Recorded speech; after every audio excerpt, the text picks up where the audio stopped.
नमस्कार, आप देख रहे हैं आज तक। आपके साथ मैं हूं अंजना ओम कश्यप। खबरों के सिलसिले को आगे ले जाएंगे। दस्तक में आज भारत में आतंक के एक्सपोर्टर पाकिस्तान के खिलाफ मोदी सरकार के बड़े और कड़े फैसलों पर हम दस्तक देंगे। आज प्रधानमंत्री नरेंद्र मोदी की अध्यक्षता में सीसीएस की अहम बैठक हुई। 150 मिनट चली बैठक में पाकिस्तान के साथ रिश्तों को खत्म करने का बहुत बड़ा फैसला लिया गया।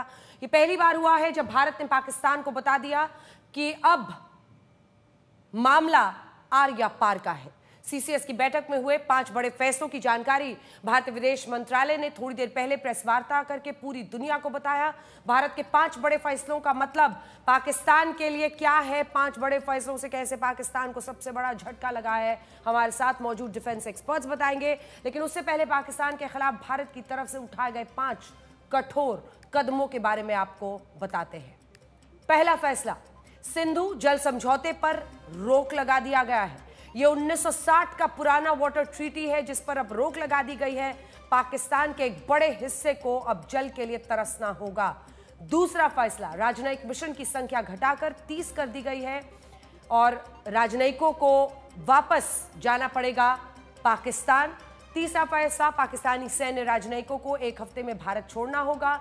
चौथा फैसला, पाकिस्तानियों के लिए सार्क वीजा रद्द कर दिया गया है।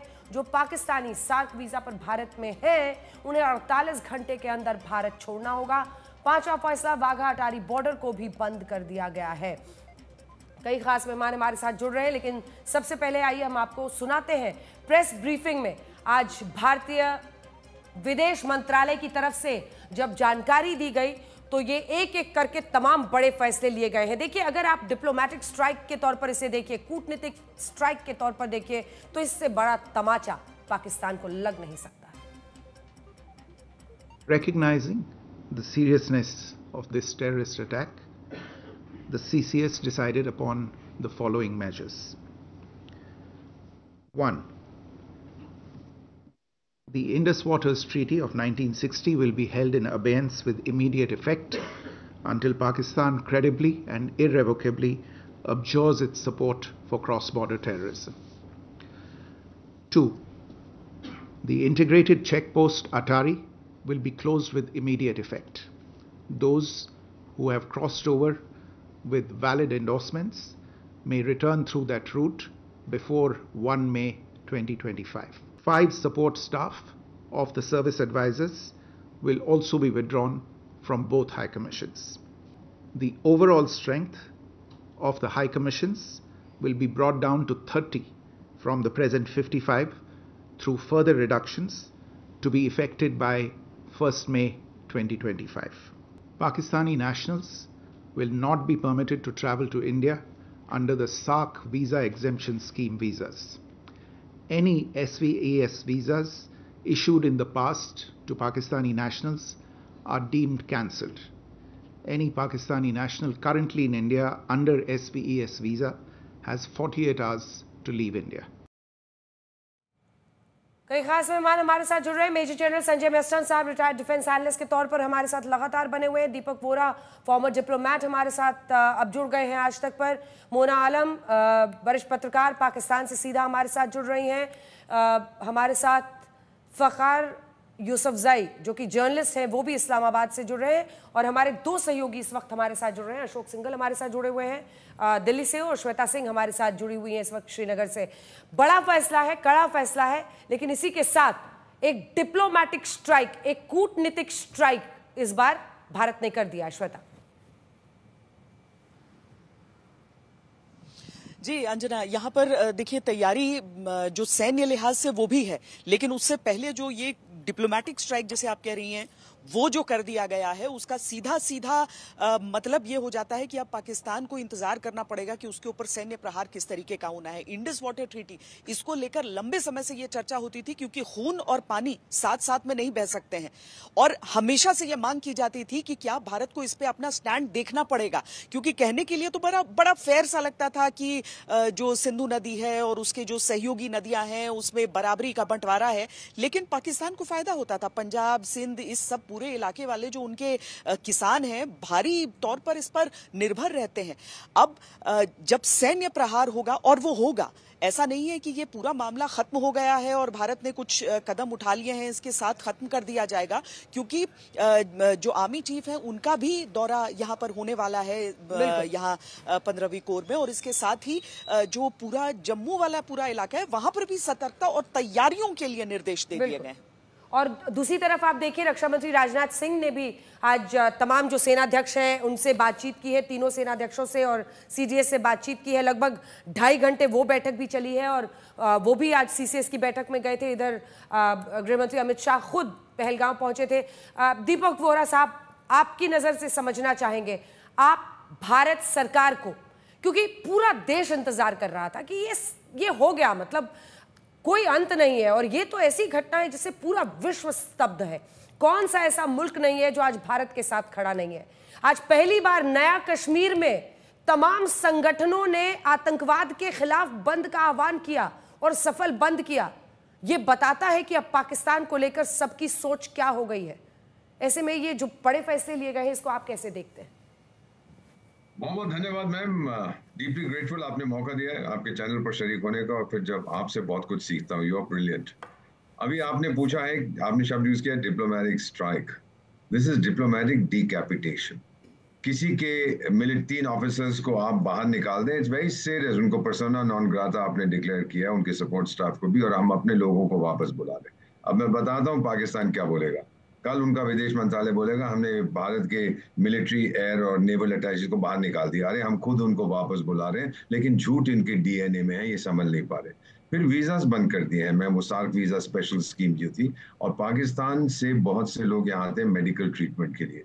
मुझे मालूम नहीं है कि उसके बारे में हम क्या करेंगे, ह्यूमैनिटेरियन ये जो इंडस वाटर ट्रीटीज को हमने इन अबेयंस रखा है विद इमीडिएट इफेक्ट। ये नहीं है कि कल से पानी बंद हो जाएगा, लेकिन अगर हम चाहें, अगर पाकिस्तान नहीं सुधरता है, तो मेरा मानना है, मैं कारगिल और लेह के एरिया में स्पेशल एडवाइजर हूँ, मैंने बहुत कुछ वहाँ देखा है। मेरा मानना है कि बहुत जल्दी हम वो पानी रोक सकते हैं ताकि ये प्यास से मर जाएंगे। एज इट इज जहाँ सिंधु नदी जाती है अरेबियन सी में, वो रेगिस्तान बन चुका है, क्योंकि इनको वो किस तरह से हाइड्रोलॉजी को मैनेज किया जाए ये लोग नहीं जानते। मैं उन डिस्कशंस में इन्वॉल्व रहा हूं। मैंने उनसे कहा था कि हम आपको बताते हैं, ड्राई लैंड फार्मिंग में हम बहुत होशियार हैं, कई साल पुरानी बात है। बोले नहीं इंशाअल्लाह सब ठीक हो जाएगा। चलिए, वो बहुत बड़े हाइड्रोलॉजिस्ट हैं, तो आप उनसे सीख लीजिएगा। तो मैं बेसिकली जो हमने तमाचा मारा है, सिर्फ शॉर्ट ऑफ मिलिट्री रिटेलिएशन ये हुआ। और बहुत जल्दी मैं आपको इन 1 मिनट बता देता हूँ।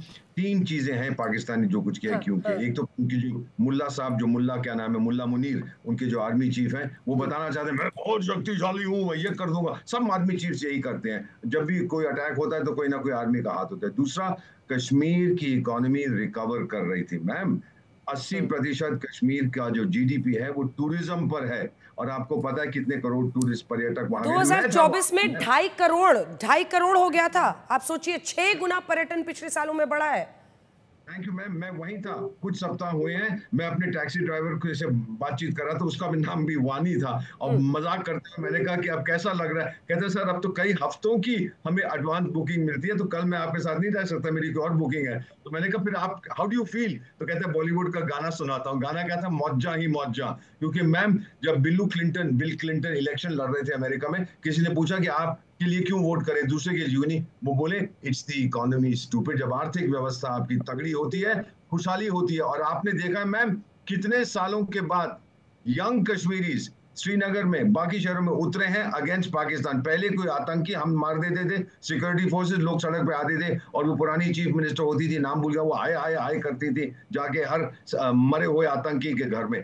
अब the young people of Kashmir, जिनका पर कैपिटा बढ़ रहा है, जिनकी उम्मीदें बढ़ रही हैं, जिनका भविष्य बढ़ रहा है, they are with us. Ma'am finally, do you know the cost of a room, a single room? General मेस्टन आप तो जानते हैं, I stayed in a hotel, almost 40,000 rupees a night. बोले 6 महीने की बुकिंग फुल।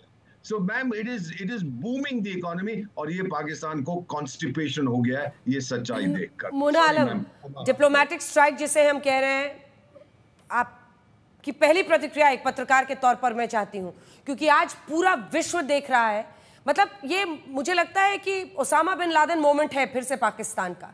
जिस तरह से पाकिस्तानी आतंकियों ने इस घटना को अंजाम दिया है, ये एक बार फिर से पाकिस्तान एक्सपोज हुआ है कि कैसे वो आतंक का पनाहगाह है, और भारत ने सख्त फैसले लिए हैं। क्या रिएक्शन है वहां? थैंक यू जी। देखिए, अब बात यह है कि आई डोंट नो, अभी तो जो अभी कमेंट्री चल रही थी वो बहुत ही नॉन सीरियस सा सारा डिस्कशन था। उसमें आपका जो जो हुआ है उसका मिलिटरीली उस बात पे डिस्कशन तो कोई नहीं मैंने सुना। मैंने एक बिल्कुल रैंडम, जैसे एक लेमैन किस्म की बातें नहीं होती, वो बातें थी, बट स्टिल मतलब दैट्स द स्पीकर्स चॉइस। मैं सिर्फ आपकी रिएक्शन के तौर पर जो आप कह रहे हैं, मेरा ख्याल है पूरी दुनिया ये भी देख रही है कि ये मुझे तो कोई नई बात नहीं लगी, इस सेंस में कि जब वो पुलवामा अटैक हुआ था 2019 में, तब भी हम यहाँ पर सोच में पड़ गए थे, क्योंकि मिलिटरीली मैं इंडिया को इतना अंडर एस्टिमेट नहीं करती। आपके जो सीआरपीएफ जवान हैं और जो आपकी armed forces special powers act है, जो कि आपकी पुलिस को कुछ खास पुलिसिंग राइट्स देता है, जो आपके नॉर्थ ईस्टर्न कई सारे स्टेट्स में लागू है। आर्मी को देता है। Mona, you need to read a little more.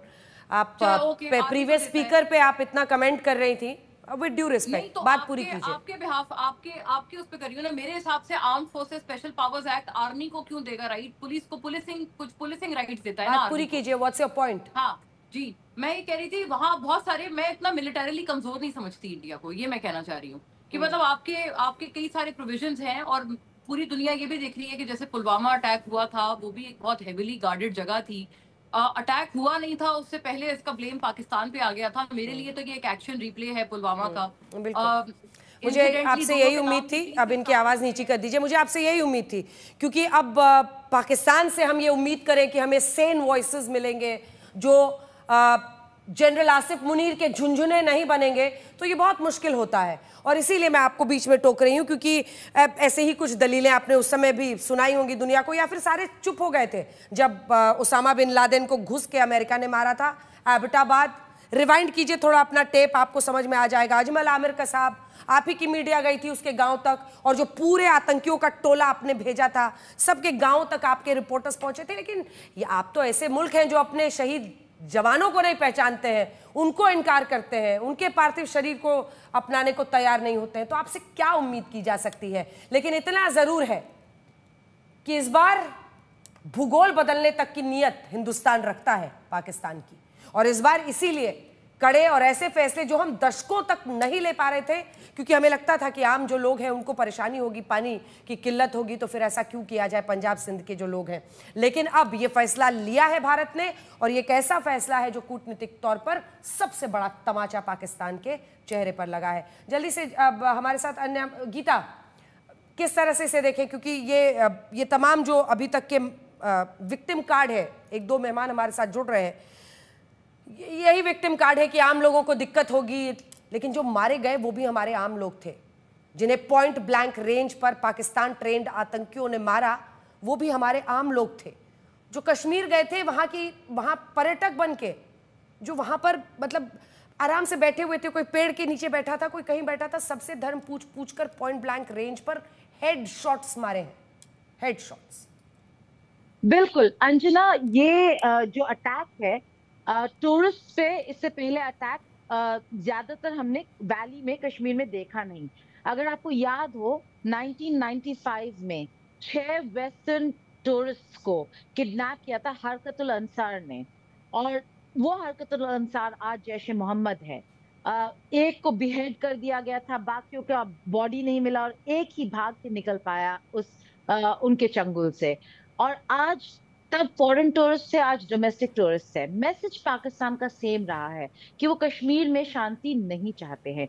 General Asif Munir का जो स्टेटमेंट था वो बहुत ही टेलिंग है, क्योंकि वहां उस स्टेटमेंट से पता चलता है कि वो ऑलरेडी ऑर्डर्स दे चुके थे, प्लान बन चुका था, और ये अटैक होना ही था। भारत का जवाब, डिप्लोमेटिक जवाब उन्होंने दे दिया है। बहुत लोग कहेंगे अंजना कि इससे पाकिस्तान को ज्यादा फर्क नहीं पड़ेगा, ठीक है डाउनग्रेड कर दिया, वैसे ही डाउनग्रेडेड थे दोनों मिशंस, 55 से 30 कर दिया। मिलिट्री एडवाइजर्स का काम क्या था, वो लोग एक दूसरे से मिलते ही नहीं थे, तो कोई ज्यादा फर्क नहीं पड़ेगा। इंडस वाटर्स ट्रीटी, बस ट्रीटी में जो नेगोशिएशंस है उसको अभी सस्पेंड किया है, स्क्रैप नहीं किया है। लेकिन भारत का ये बस पहला कदम है। एक डिप्लोमेटिक होता है, एक मिलिट्री होता है। आप इंतजार करें, भारत मिलिट्री जवाब भी देगा पाकिस्तान को। ये हम गारंटी की बात नहीं कर रहे हैं, सर्जिकल स्ट्राइक की बात नहीं कर रहे हैं, लेकिन यहाँ पर जवाब ना देना इम्पॉसिबल है भारत के लिए। तो डिप्लोमेटिक जवाब दे दिया है, मिलिट्री जवाब का इंतजार करें। बिल्कुल जनरल मेस्टन, लिंक एकदम सीधा है। ये जनरल मुनीर पहले एंटी हिंदू रैंट वो करते हैं और हिंदू धर्म के खिलाफ बोलते हैं, और फिर यहाँ पर आतंकी धर्म पूछ पूछ कर मारते हैं। अब देखिए वही, इससे पहले भी आपने देखा ही, पत्रकार थी, सबूत दीजिए फिर करेंगे बात करेंगे। सारे आतंकी तो इन्हीं के घर में बैठे हैं, अलग अलग शहरों में सबके ठिकाने बनाए हुए हैं, सेंस ऑफ डिनाइल में रहते हैं, और ये बीमारी फिर अपने आम लोगों को, अपने पत्रकारों को भी पास ऑन कर देते हैं। मतलब एक, जैसे कहते हैं ना कि कलेक्टिव मैडनेस एक कंट्री में छा जाए। आतंकियों को पालना भी, आतंकी ट्रेन भी करना है, अपनी अर्थव्यवस्था गिर रही है, खत्म हो रही है, हुक्का पानी बंद हो रहा है, सारे लोग अलग थलग कर रहे हैं, लेकिन फिर भी आतंकी तो यहाँ पे सारे भाई भाई बने रहते हैं। जनरल मेस्टर। अंजना, बिल्कुल, पाकिस्तान आर्मी का किसी का भी रिश्तेदार कोई आतंक बना है? कोई नहीं। वो आज फॉरेन कंट्रीज में बैठते हैं, इनके जितने रिटायर्ड चीफ्स हैं फॉरेन कंट्री में बैठे हुए हैं, मजे कर रहे हैं। आतंकवाद कौन बनता है? सर, उनका पीने का पानी भी विदेशों से आता है, वहीं के कुछ जर्नलिस्ट दिखाते हैं। बिल्कुल, और मैं ये बोल रहा था कि जो वहाँ के बेचारे अवाम है, मैं उनको ये, वहाँ इतने गरीब लोग हैं, उनको खाने पहनने ओढ़ने को नहीं है, इलेक्ट्रिसिटी नहीं में। मैं तो जब अफगानिस्तान में था, मेरे को कितने वहाँ पर पाकिस्तानी मिलते थे जो वहाँ पर कैसे क्या बोलते थे, अफगान चेक पोस्ट पे हम भारत के हैं। पाकिस्तानी से तो वहाँ ये अफगानी इतने हेटरेट करते हैं, सबसे ज़्यादा नफरत पाकिस्तान से करते हैं। Most hated country in Afghanistan is Pakistan. तो ये क्या मजहब की बात करते हैं? और दूसरा, ये जो बार बार ये बोलते हैं ये गृह युद्ध, ये धर्म युद्ध, वो भारत में वो चाहते हैं कि हिंदुस्तान में हिंदू और मुसलमान के बीच में धर्म युद्ध हो। वो नहीं होगा। आपने कश्मीर में देख लिया, पूरे भारत में देख लिया, एकजुट होके हमारी आवाम पूरी खड़ी है, सब एकजुट होके खड़े हुए हैं। ये नहीं होगा। ये चाहते हैं कि बस वो जो अंग्रेजों ने किया, ब्रिटिश फिलॉसफी, वही फिलॉसफी ये ठोकना चाहते हैं, क्योंकि ये आर्टिफिशियल स्टेट किसने क्रिएट किया? ये अंग्रेजों ने किया। और आज यही वो पॉलिसी चाहते हैं कि हिंदुस्तान का बंटवारा हो। हिंदुस्तान का बंटवारा नहीं होगा, ये आर्टिफिशियल स्टेट पाकिस्तान का बंटवारा होगा। उसके 4 हिस्से होंगे, और हिस्से क्या, बलूचिस्तान अलग हो जाएगा, खैबर पख्तूनवा जाके अफगानिस्तान में मिल जाएगा। ये हमेशा डिनाइल मोड पे रहते हैं। इनको पता है, जब मैं अफगानिस्तान में था, इनसे पूछिए, बलूचीज को लेके इनके हेलीकॉप्टर से नीचे फेंकते थे जिंदा। क्या बात करते हैं ये? मैं इतने बलूचियों को मिला हूँ, वो बताते थे। तो कहने का मतलब है इनका कोई ईमान धर्म नहीं है। अपनी डेड बॉडीज को इन्होंने रिफ्यूज कर दिया था कारगिल में। डिनाइल तो इनका एक बेसिक मुद्दा है, और ये जो आम जनता है इनकी, वो उनको प्रॉब्लम है। वो अब समझने लगे कि पहली बार ये डिनाइल अगर करें, क्यों इनके कोर कमांडर के घरों में आग लगाई गई, क्यों इनके मिलिट्री बेसेस और एयर बेस पे अटैक किया गया, किसने किया? इनके लोगों ने किया। वो लोग जो तड़प रहे हैं, उनको बेसिक बिजली, पानी, खाना कुछ नहीं मिल रहा है, वो गरीब हैं, और उनके बच्चों को ये लाख रुपए देके और वो टेररिस्ट बनाते हैं। वो बेचारे वहाँ पर जो लोग हैं, वो छोटे एक एक 2 बच्चे दे देते हैं। मैं अफगानिस्तान में देखा किस प्रकार ये सुसाइड बॉम्बर्स ये लोग ट्रेन करते थे। यहाँ पर क्वेटा में इन्होंने एक वहाँ पर पार्क में एक ऐसा वो कर रखा था, बच्चों को गुमराह करते थे। इनके क्यों नहीं बच्चे जाके सुसाइड बॉम्बर्स बनते हैं? इनके बच्चे विदेश में पढ़ रहे हैं। तो कहने का मतलब है ये पाकिस्तान आर्मी के ही खिलाफ इनकी लोग बगावत करेंगे, आक्रोश होगा। और आप देखिएगा पीओके में, जो पाकिस्तान ऑक्युपाइड कश्मीर है, जो हमारा कश्मीर है, आज वहां पर भी रिबेलियन बढ़ेगा, क्योंकि अब उनको भी मोटिवेशन होगा कि कश्मीर के लोग एकजुट होके पूरे हमारे भारत के साथ हैं। वो एक हमारा अटूट अंग है। तो पाकिस्तान को मैसेज बहुत साफ है। और अब तो मिलिट्री ऑप्शंस होंगे, उसके बाद तो पता नहीं इनके देश में क्या होगा। तो उसी का इंतजार है सर, उसी का इंतजार है, पूरे देश को उसी का इंतजार है। जल्दी से एक बार अशरफ से, हमारे सहयोगी इस वक्त हमारे साथ जुड़े हुए हैं, अशोक सिंगल जुड़े हुए हैं, उनसे एक रिएक्शन ले लेते हैं। उसके बाद मैं आपके पास भी आऊंगी। हमारे साथ इस्लामाबाद से फ़खर साहब भी जुड़े हुए हैं। अशरफ, क्या अपडेट है वहां से? बिल्कुल अंजना, दरअसल ये उम्मीद जताई जा रही थी कि जो मिनिस्ट्री ऑफ एक्सटर्नल अफेयर्स की तरफ से जो कठोर फैसले लिए गए हैं, इनका खदशा था, और कहीं ना कहीं इसकी शुरुआत जम्मू कश्मीर में पहले हुई थी। आपको और देश के दर्शकों को ये शायद पहली बार पता चलेगा कि पिछले करीब 1 साल से जम्मू कश्मीर के नागरिकों को जो पासपोर्ट दिए जाते हैं उनमें पूरी तरह से एक स्टैंप लगता है, नॉट वैलिड फॉर पाकिस्तान। इसका मतलब है कि जो एक आम रास्ता बन गया था जम्मू कश्मीर में आतंकवादियों के लिए कि पासपोर्ट से वो ट्रैवल करते थे पाकिस्तान, वीजा देने में पाकिस्तानी एम्बेसी को जम्मू कश्मीर खासतौर से कश्मीरी लोगों को कोई दिक्कत नहीं होती थी, तो वो फिर जो है वहां पर आतंकी गतिविधियों में शामिल हो जाते थे कुछ लोग उनमें से, और वो एक रास्ता बनता था। वो पहले ही जम्मू कश्मीर में जो है MEA ने पहले ही बंद किया हुआ था। जहां तक इंडस वाटर ट्रीटी को लेकर है, उसका पूरा जो दायरा है वो जम्मू कश्मीर में ही है, क्योंकि जम्मू कश्मीर से ही वो सभी दरिया निकलते हैं, चाहे वो फिर सिंधु हो या फिर झेलम हो या चिनाब हो। जो पानी जो है वो पाकिस्तान जाता है और पाकिस्तान उसी पानी से जो कि जम्मू कश्मीर से निकलता है उसी से सराबर होगा। अगर वो ट्रीटी जो फिलहाल खत्म कर दी गई है, खत्म तो नहीं कर दी गई है, लेकिन उसको उसी 1960 के उस पाया गया है, तो जाहिर है कि ऑप्शन जो है कहीं ना कहीं जो केंद्र सरकार ने और विदेश मंत्रालय ने ये रखा है कि वो उस ट्रीटी को नहीं मानेगा, जिस अंदाज से चाहेगा अपने पानी को इस्तेमाल करेगा। और सबसे बड़ा खतरा जो और खदशा जो माना जाता है पानी का ही है। और आपको याद होगा कि पाकिस्तान में लश्कर तैयबा ने कुछ साल पहले हाफिज सईद ने कई जगहों पर इसी बात को लेकर जो लोगों को भड़काना शुरू किया था कि भारत जो है वो पानी बंद कर रहा है। जब किशनगंगा डैम बन रहा था, जब वॉलर बैराज बन रहा था, उस पर तो बातचीत की प्रक्रिया हो रही थी पाकिस्तान के साथ, लेकिन अब कहीं ना कहीं वो भी थम गई है। और जम्मू कश्मीर, अगर हम जम्मू कश्मीर की बात करें तो जम्मू कश्मीर के यहाँ की राजनीतिक दल भी और यहाँ के लोग भी चाहते थे कि अगर जम्मू कश्मीर का पानी पाकिस्तान जाता है उसको क्या मिलता है, तो जाहिर है कि वो हाँ। और अभी सरकार की तरफ से आप देखिए तो राजनीतिक जो अन्य पार्टियां हैं उनसे भी मुलाकात की जाएगी कल। तो कुल मिलाकर एक बहुत सॉलिड स्ट्रैटेजी के साथ सरकार आगे बढ़ती हुई दिख रही है। अभी आप जो हमारी जानकारी कह रहे थे अशोक, मैं आ रही हूँ अशोक। जी बिल्कुल अंजना, कल ऑल पार्टी मीटिंग बुलाई गई है जिसमें राजनाथ सिंह, अमित शाह और विदेश मंत्री उनको ब्रीफ करने वाले। जो कदम भारत ने उठाए, कूटनीतिक निर्णय जो लिए हैं पाकिस्तान के खिलाफ, उसके बारे में बताएंगे, क्यों लिए गए, क्या लिए गए, और पाकिस्तान जो टेरर अटैक हुआ उसके बारे में ब्रीफ किया जाएगा। क्योंकि एक मैसेज देने की कोशिश है कि पूरा देश एक है, और विपक्षी पार्टियों ने भी साफ तौर से कहा कि मुंह तोड़ जवाब देना होगा। अब इसमें कोई राजनीति की बात नहीं, और हम सब एक साथ हैं। देश का मामला है, जिस ढंग से अटैक किया गया है, निर्दोष लोगों को पर हमला किया गया, उसको लेकर के पूरा भारत एक है, पूरा देश एक है। और कल ऑल पार्टी मीटिंग जो शाम को बुलाई गई है उसमें तमाम ब्रीफ किया जाएगा। लेकिन अंजना, एक बात साफ है, आज ये एक जो कदम उठाए गए हैं CCS बैठक में, जो निर्णय लिए गए हैं, डिप्लोमेटिक स्ट्राइक की जो बात की जा रही है, ये एक शुरुआत है। असली जो निर्णय लेना है, जो निर्णायक लड़ाई दिखाई देगी सामने, जो एक सबक सिखाया जाएगा, वो पाकिस्तान को भी पता है कि अभी असली जो भारत फैसला लेगा, जो स्ट्राइक होने वाली है, जो मिलिट्री स्ट्राइक की बात की जा रही है, जो सर्जिकल स्ट्राइक की गई थी, ऐसा ही कुछ किया जाएगा। क्योंकि खुद प्रधानमंत्री ने भी कहा था कि बख्शा नहीं जाएगा। आतंकवादियों को तो एक एक करके ढूंढा जा रहा है, सर्च ऑपरेशन चल रहे हैं, लेकिन उनके आकाओं को भी सबक सिखाने की अभी बारी है, उनको सिखाया जाएगा। उसका इंतजार पाकिस्तान को भी है, कहीं ना कहीं एक डर उनके अंदर भी है कि कहीं ना कहीं अब अगला कदम जो होगा वो बड़ा होगा। एक ये शुरुआत है जो आज CCS बैठक में लिया गया है, जो निर्णय लिया। और यही भारत में इस वक्त सोच भी है। फखर यूसुफजई साहब, क्या रिएक्शन है वहां पर?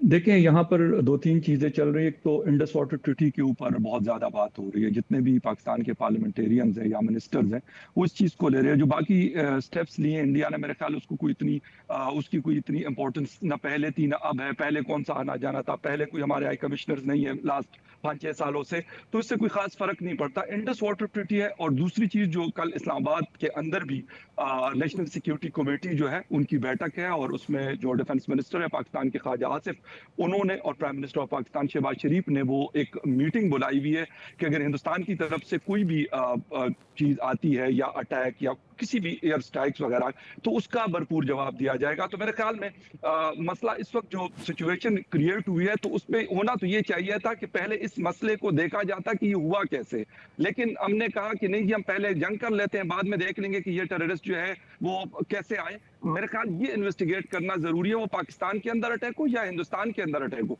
हम उसी टाइम कहना शुरू कर देते जी पाकिस्तान में कि जी इंडिया ने कर दिया, इंडिया में होता है तो कहते जी पाकिस्तान ने कर लिया। थोड़ा सा मेरे ख्याल में वहां पे आपके यहाँ तो हमारे निस्बत ज्यादा स्ट्रांग और बड़ी डेमोक्रेसी है, 140 करोड़ की जनता रहती है, तो मेरे ख्याल में, और आप लोग कहते भी है कि हम ज्यादा पढ़े लिखे भी, हम लोग तो पढ़ते भी इतना नहीं है पाकिस्तानी, तो उस हिसाब से आप लोगों का जो मतलब तरीकाकार हो, मेरे ख्याल वो बेहतर हो सकता था। जहां तक बात है कि आप लोग अगर कोई स्ट्राइक करते हैं तो यकीनन 2019 में भी पुलवामा के बाद एयर स्ट्राइक किया था इंडिया ने, और उसके बाद क्या हुआ था, जवाब दिया था पाकिस्तान ने। इस वक्त भी जैसे भी होगा, फर्क है बहुत सारा दोनों के आर्मीज में, दोनों की। जब आप खुद ही अपनी कम जानकारी और जानकारी की कमतरी को लेकर खुद ही जब बोल रहे हैं, तो आप पर अब क्या कहा जाए।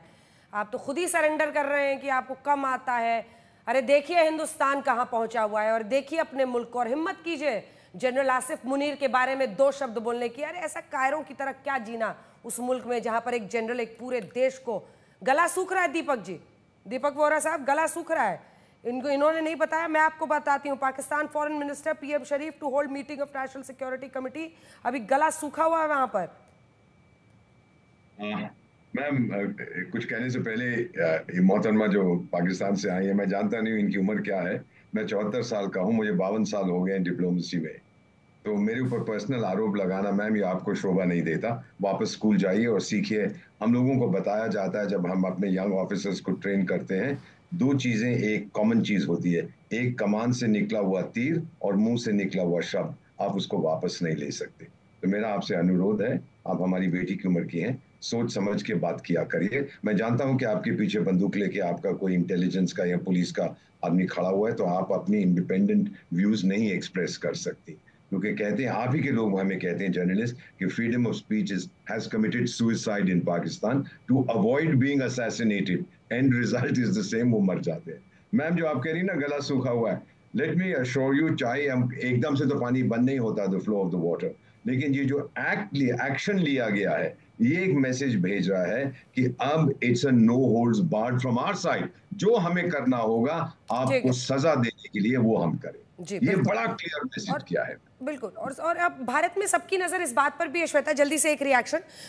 सब अब चाहते हैं कि अब सबकी नजर होगी कि हमने, ठीक है डिप्लोमेटिक स्ट्राइक किया है, बट अब सैन्य कार्रवाई हम क्या करते हैं।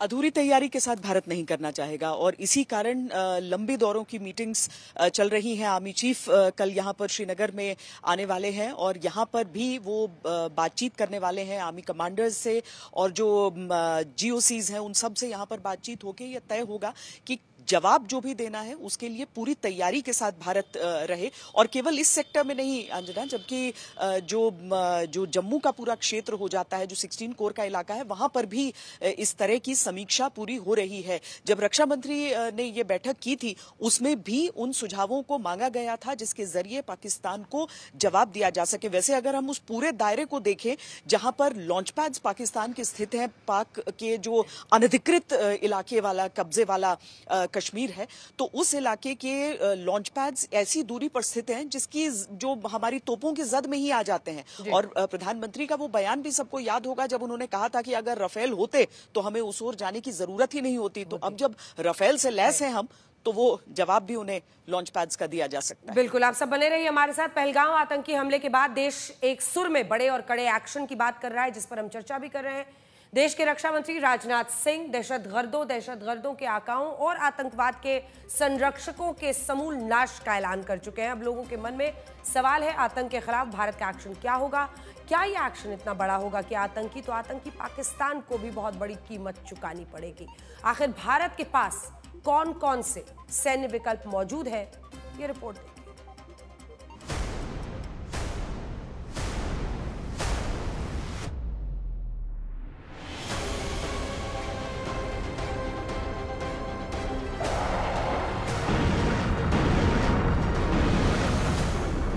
बहुत जल्द कुछ बहुत बड़ा होने वाला है। प्रधानमंत्री मोदी का ऑर्डर आने वाला है। आतंक पर फाइनल स्ट्राइक की तैयारी है।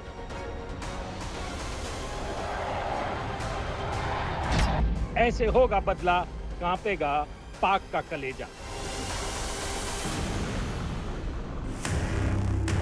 कुछ बड़ा होने वाला है, इसके साफ संकेत पहलगाम आतंकी हमले के चंद घंटों बाद मोदी सरकार ने दे दिए हैं।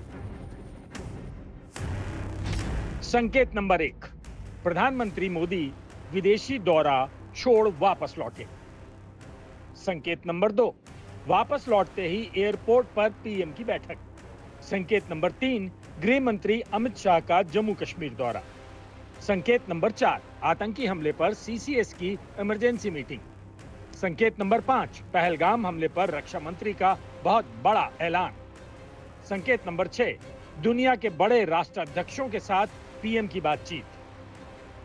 संकेत नंबर 7, रक्षा मंत्री राजनाथ सिंह ने लद्दाख का दौरा रद्द किया।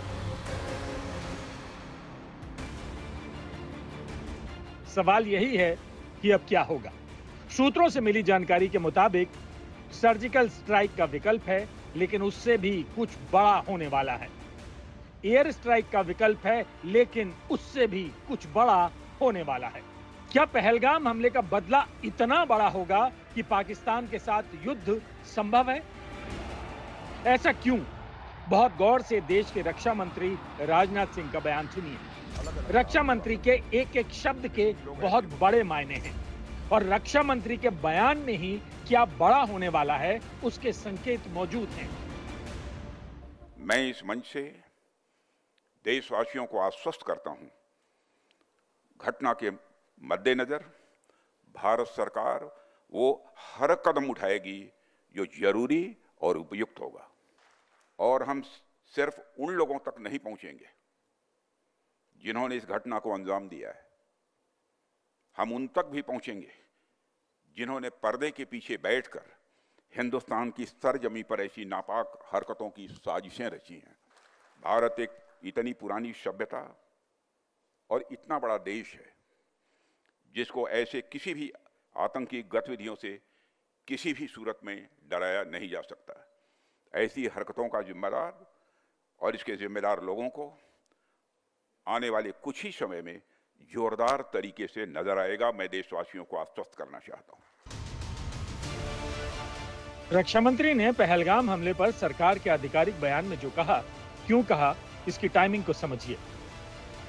प्रधानमंत्री मोदी ने पहलगाम आतंकी हमले के ठीक बाद बड़ी कार्रवाई के संकेत सबसे पहले दिए। इसके बाद राष्ट्रीय सुरक्षा सलाहकार अजीत डोवल की मौजूदगी में रक्षा मंत्री राजनाथ सिंह की तीनों सेनाओं के प्रमुख की हाई लेवल मीटिंग होती है। 150 मिनट चली मीटिंग में जवाबी कार्रवाई के हर विकल्पों पर चर्चा होती है, जिसमें थल, जल और वायु सभी तरह के सैन्य विकल्पों पर बातचीत हुई। सीसीएस की मीटिंग में रक्षा मंत्री की तरफ से तीनों सेना प्रमुख और एनएसएस से मिले सभी विकल्पों की जानकारी दी गई। यानी बदले का ब्लूप्रिंट करीब करीब तैयार है। बस प्रधानमंत्री नरेंद्र मोदी के फाइनल ऑर्डर का इंतजार है। पहलगाम आतंकी हमले का भारत किस तरह से जवाब देगा, इस पर देश और दुनिया की नजरें टिक गई हैं। इससे पहले के 2 बड़े आतंकी हमलों के जवाब में भारत ने पीओके में सर्जिकल और एयर स्ट्राइक का जवाब दिया था, जिसमें सीधे पाकिस्तान में बैठे उन आतंकियों को सबक सिखाया गया। लेकिन इस बार न सिर्फ पीओके में बैठे आतंकियों को सबक सिखाने की बात हो रही है, बल्कि उसके पीछे सीधे तौर पर पाकिस्तानी सेना और आईएसआई को भी जवाब देने की बात की जा रही है। रक्षा मंत्री राजनाथ सिंह ने भी इस तरफ संकेत दे दिया है। वैसे प्रधानमंत्री नरेंद्र मोदी दुश्मन के घर में घुसकर वार करने और चौंकाने वाले बड़े फैसलों के लिए जाने जाते हैं। दस्तक के लिए मंजीत नेगी की रिपोर्ट।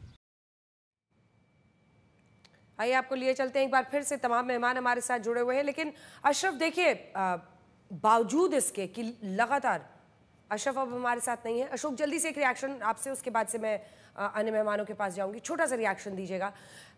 ये शुरुआत है, लेकिन इस बार एक सेंस जो आम हिंदुस्तानी में है, जो हमारी सरकार में दिख रही है, वो ये है कि इस बार आर पार की लड़ाई लड़नी होगी, क्योंकि हमने सब कुछ कर कर देख लिया है।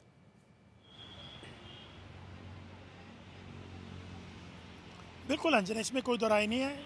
पूरा देश चाहता है, पूरी जनता चाहती है। आप श्रीनगर में आज जिस ढंग से आम जनता ने प्रदर्शन किया, पाकिस्तान के खिलाफ गुस्सा साफ तौर से दिखाई दिया। पूरे देश में गुस्सा है। खुद प्रधानमंत्री, गृह मंत्री, राजनाथ सिंह, तमाम लोग, विपक्ष के लोग भी, तमाम पूरा देश एकजुट है और चाहते हैं कि इस बार आर पार होना चाहिए, सबक सिखाना चाहिए। तो शुरुआत हो गई है। आज बेशक डिप्लोमेटिक स्ट्राइक्स किए हैं, एक निर्णय लिए गए हैं, उनके साथ एक मैसेज देने के लिए पूरे इंटरनेशनल कम्युनिटी में भी भारत पाकिस्तान को एक्सपोज करना चाहता है, इसलिए आज एक निर्णय हुआ है। लेकिन असली जो एक कदम उठाना है वो बाकी है, उसी का सबको इंतजार है और सब पूरा देश मुल्क चाहता है कि सबक सिखाना चाहिए, बदला लेना चाहिए जिस ढंग से पाकिस्तान ने ये करवाया। और पाकिस्तान को भी इस बात की आशंका है कि भारत जो है कुछ ना कुछ बड़े कदम जरूर उठाएगा, मिलिट्री एक्शन जरूर लेगा। और इतिहास भी रहा है, पिछले दिनों जब बालाकोट हुआ और सर्जिकल स्ट्राइक्स, तमाम चीज़ें हुई, पानी को तरसेगा, तो लिटरल भी ये मीनिंग है। क्योंकि एक तो हम राजनयिकों को भी मतलब जो स्केल डाउन कर रहे हैं उनके उच्चायोग को, वहीं दूसरी तरफ जो पाकिस्तानी आए हुए हैं उनको वीज़ा अब नहीं मिलेगा और जो है उनको 48 घंटे के अंदर वापस जाना है। सिंधु जल संधि क्या है जिस पर रोक लगाई गई है, हेल्ड इन अबेयंस, वो आपको बताते हैं। ये ट्रीटी वर्ष 1960 में सिंधु नदी को लेकर दोनों देशों के बीच समझौता हुआ था, जिसमें दोनों देशों ने ये तय किया कि ये इस नदी के पानी पर अवरोध पैदा नहीं करेंगे। ठीक है, अब अभी तक युद्ध की स्थिति में भी इस संधि को लेकर कम से कम चर्चा कई बार होती थी कि गुस्सा आता था। जब पिछली बार भी हमें याद है, जब एक के बाद एक घटनाएं हो रही थी तो हम लोग करते थे कि क्या इंडस जो वाटर ट्रीटी है उसको भारत रोकेगा। लेकिन हमेशा इंटरनेशनल ट्रीटीज़ का हवाला देते हुए भारत ने आम बातों को सोचते हुए इसे नहीं रोका। तो स्थिति में भी इस अभी तक युद्ध की भी स्थिति में इसको रोकने की बात नहीं हुई थी, लेकिन पहलगाम हमले के बाद इसे रोकने की बात कहकर पाकिस्तान को एक बड़ा झटका मिला है। ये संधि सिंधु नदी और उसकी 5 सहायक नदियों, सतलज नदी, ब्यास, रवि, झेलम और चिनाब, इनके पानी के उपयोग पर दोनों पक्षों के बीच सहयोग के लिए की गई थी ताकि दोनों देशों को पानी मिले। इसके तहत सिंधु, चिनाब और झेलम नदी के पानी का इस्तेमाल पाकिस्तान करता रहा है। भारत इन नदियों के पानी को रोकता नहीं है और जाने देता है। ऐसे में अब जब भारत ने ये फैसला लिया है तो उसके दूरगामी परिणाम होंगे, जिसकी हम चर्चा कर रहे थे। जनरल वेस्टर्न, आप मतलब चूंकि हम लोग अब आप सेना से जुड़े हुए हैं, डिप्लोमेसी से जुड़े हुए हैं, दीपक साहब, लेकिन मतलब देश यही चाहता है कि मल्टी प्रोंग्ड अप्रोच हो अगर हमें करना है तो, इसीलिए हमने एक हिस्सा अभी किया है, बड़ा हिस्सा बाकी है। अंजना, बिल्कुल पूरा देश चाहता है multi prong, multi dimensional approach होना चाहिए, मल्टी फ्रंट अप्रोच होना चाहिए। मैं फ्रंट भी इसलिए बोल रहा हूँ क्योंकि पाकिस्तान का वेस्ट फ्रंट वैसे ही एक्टिवेटेड है और वहाँ पर आपको पता है बलूचिस्तान और लिबरेशन आर्मी और ये टीटीपी और अफगान तालिबान वो क्या कर रहा है। और साथ में मैं तो एक और फ्रंट बोलूँगा जो अभी है पीओके और गिलगिट बल्तिस्तान, तो ये भी थोड़ा एक्टिवेटेड होता हुआ दिख रहा है। और जब ये इंडस वाटर रिवर ट्रीटी का भी जब लागू होएगी तो सिंध में भी फर्क पड़ेगा। तो मेरे को लगता है सिर्फ पंजाब ही बचेगा। और एक्चुअली देखा जाए तो वहाँ पूरी हुकूमत और सारा पावर सेंटर तो पाकिस्तान पंजाब में ही है। वहाँ पर अब प्रॉब्लम आने वाली है वहाँ के लोगों को, वहाँ के जो फौज है और वहाँ जो पंजाबी हुकूमत है, मेरे ख्याल ये सिंध हो या बलूचिस्तान हो या खैबर पख्तूनवा के लोग हैं या कश्मीर के लोग हों, जो पाकिस्तान ऑक्यूपाइड कश्मीर है, वो इन सब के अभी खिलाफ हो रहे हैं। और आपको मैं आज बता दूं कि पाकिस्तान सेना में इंटरनल डिसेंट और बगावत होने के पूरे चांसेस हैं। ये खासकर जो ये ट्रेन अटैक हुआ था बलूचिस्तान लिबरेशन आर्मी ने किया था, उसके बाद इनकी सेना का मोराल बहुत डाउन है। और जिस प्रकार झूठ बोला गया है, इनके इतने सैनिक मारे गए हैं और उसमें सिर्फ दिखाया कि 17 के आसपास मारे गए हैं, पाकिस्तान आर्मी ने इनको लेट डाउन किया है। तो मल्टी प्रोंग्ड अप्रोच बिल्कुल होगी और ये बहुत ग्रेडेड रिस्पॉन्सेज हमारे हो रहे हैं हर तरीके से। और एक और चीज़ है, मेरे ख्याल पॉलिटिकल रिस्पॉन्स भी बहुत बढ़िया है। तमाम पॉलिटिकल पार्टीज आज की तारीख में एक हैं और सब पॉलिटिकल पार्टीज बोलती हैं कि पाकिस्तान को सबक सिखाना जरूरी है। दूसरा, इंटरनेशनल प्रेशर भी है। आज चाहे पुतिन हो, चाहे ट्रंप हो या नेतन्याहू हो, सबका सपोर्ट है भारत के साथ। सब खड़े हुए हैं इस मजबूत इस घड़ी में हिंदुस्तान के साथ। तो कहने का मतलब है ये हर लिहाज से सिचुएशन भारत के हित में है।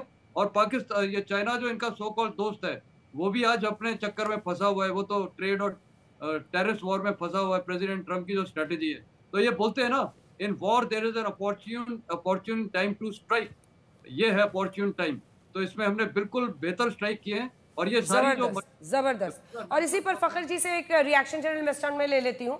फखर साहब, हिम्मत जुटाएंगे आप लोग कि नहीं जुटा पाएंगे ये जो आपके जनरल आसिफ मुनीर है उनके खिलाफ मुंह खोलने की, या सब झुंझुना ही बनकर बैठे रहेंगे? क्योंकि इस एक शख्स ने ओपनली हिंदू धर्म के खिलाफ है। मुस्कुराइए मत सर, मुस्कुराइए मत। ऐसे मुस्कुराने की क्या बात है? मैडम आप मेरी बात सुनें। 28 लोगों को मारा है, 28 लोगों को मारा है आपके ट्रेंड आतंकियों ने। और ये सब जनरल आसिफ मुनीर जो कर रहे हैं, जो मतलब धर्म के आधार पर उन्होंने एंटी हिंदू रैंट जो अपना बोला उस दिन कश्मीर को लेकर, वो जगलर कहते हैं। अब समझे ना कि जगलर वेन जब कटता है तो फिर कैसे दिक्कत होती है। आप लोग हिम्मत कर पाएंगे कि नहीं उनके खिलाफ बोलने की? क्योंकि बार बार जनरल मेस्टॉन कह रहे हैं, सभी कह रहे हैं कि अब लोगों को समझ में आएगा कि असल रेपरकशन क्या होता है जो आपके आर्मी चीफ्स करते हैं उसका। देखिए वो तो आर्मी को जाने, एक दूसरे से लड़े। आर्मी का काम है लड़ाई करना, वो पाकिस्तान की आर्मी हो, हिंदुस्तान की हो या अफगानिस्तान की हो, उसका तो मैं एज ए जर्नलिस्ट मुझे कोई फर्क नहीं पड़ता कि आर्मी हमारी लड़ती है या नहीं लड़ती। ये उनका काम है। जनरल आसिफ मुनीर जाने और उनके स्पोक्स पर्सन डीजीआई प्यार के चलाता कौन है आपका देश? आपका देश कौन चलाता है? चलाते तो देखिए, चलाने की बात आपने की, आपने जनरल आसिफ मुनीर का पूछा, मैं उसका जवाब दे दूं। चलाने मैं वही का तो कह रही हूँ, जनरल मुनीर नहीं चलाते क्या?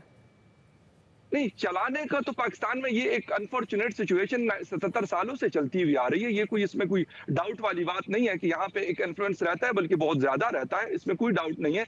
लेकिन इस वक्त जो सिचुएशन है वो ये नहीं है। आप लोग फखर यूसुफजई साहब, मैं कम से कम आपकी साफगोई का इतनी प्रशंसा तो जरूर करूंगी कि जनरल आसिफ मुनीर आपके देश को चलाते हैं।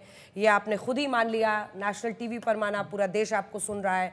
इसके आगे मुझे पता है वही रटी रटाई 10 बातें जो आपकी हैं, आप लोगों के एक डायरी में रहती हैं, वही रटी रटाई बातें आप बोलेंगे। आपने खुद ही कहा कि ये तो खैर पाकिस्तान की दिक्कत है।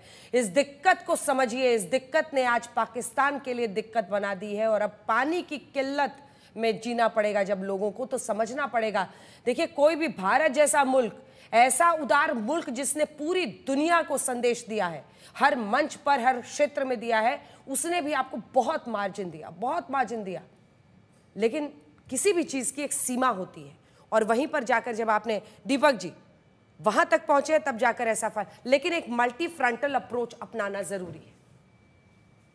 100% मैम, सबक सिखाने का यही तो तरीका है। और जनरल मेस्टन जो very highly decorated Indian army officer, मैं इनकी बहुत इज्जत करता हूँ। He is very very good. इन्होंने जो कहा है कि किस तरह से ये आतंकियों को ट्रेनिंग देते हैं, मैम, मैं कई बार अपने आप से पूछता हूँ और आप जैसे जो विशेषज्ञ पूछता हूँ कि ये अनलिमिटेड सप्लाई ऑफ जिहादीज कहाँ से आते हैं। फिर मुझे किसी ने बताया, and I don't know, I believe this is true, कि जो कराची के जो झोपड़पट्टी हैं और बाकी शहर के हैं, वहां पर एक ही कपल के 25, 30, 15, 20 बच्चे होते हैं। तो they can not look after them. महंगाई इतनी, तो बेच देते हैं, ले जाओ भाई, कुछ पैसे दो और जाके इनको ट्रेनिंग दो जिहाद की। फिर वो मदरसा में ले जाते हैं। ये मुझे बताया गया है, मैं तो कभी गया नहीं, मुझे जाने नहीं देंगे। लेकिन ये जो अनलिमिटेड सप्लाई है वहां से आता है। They become cannon fodder for the jihadis. नहीं तो कहां से लोग आते? कौन से ये लोग हैं जो कहते हैं कि मैं यहाँ पे तो कुछ मिल नहीं रहा, ऊपर जाऊंगा तो वहां पे शायद वो 72 चुड़ैले मिलेंगे या जो भी मिलेगा इनको, और वहां बड़ी अच्छी जिंदगी होगी। So this kind of thing I am seeing, this ideology. जब ये बात करते हैं आइडियोलॉजी और पाकिस्तान आइडियोलॉजी, मेरे को जो समझ आता है शब्द, वो यही है कि जिहाद इज द आइडियोलॉजी, कि मरेंगे मरेंगे मरेंगे, मारेंगे मारेंगे मारेंगे। You cannot survive as a state on that basis, sir. जो parameters of, I'm a development economist, parameters of development हर जगह आप हार रहे हैं। Why not look inside and say हम ये क्या कर बैठे हैं, आपकी फौज क्या कर रही है? There is no sane voice in the country, sir. और जिसकी voice sane होती है, और इसी का खामियाजा पाकिस्तान भुगत भी रहा है। हुक्का पानी तो बंद हुआ है, इसके बाद क्या कार्रवाई रहती है उस पर पूरे देश की नजर रहेगी। लेकिन आप सभी का बहुत धन्यवाद हमारे साथ जुड़ने के लिए। पहलगाम हमले पर और उसके बाद भारत के सख्त रुख पर हमारी ये कवरेज जारी है। आप देखते रहिए आज तक।